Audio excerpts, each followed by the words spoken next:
Breaking news mga kababayan. Ako, itong si Boy Kilay nagtataas ng kilay at nagsusuplada ang lola mo. Alam nyo ba?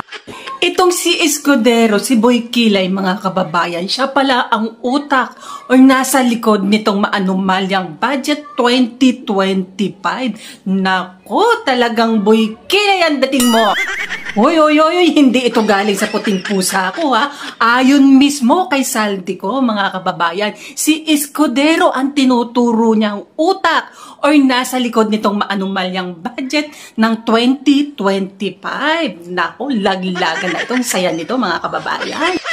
Ayon mismo ito mga kababayan kay Saldico si Escudero talaga ang utak sa likod ng maanumalyang 2025 national budget mga kababayan. Kinumpirma mismo ito ni Saldico na pinilit mismo ni Escudero na ipasok ang 200 billion worth o project mga kababayan sa BICAM.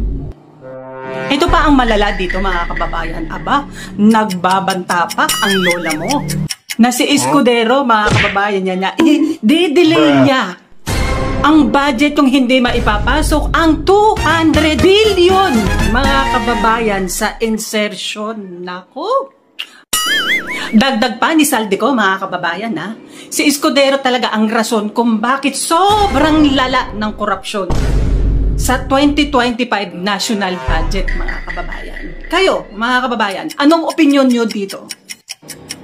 Kabilang kaya si Escudero dito sa sinasabihan ng ating mahal na Pangulo na mahiya naman kayo?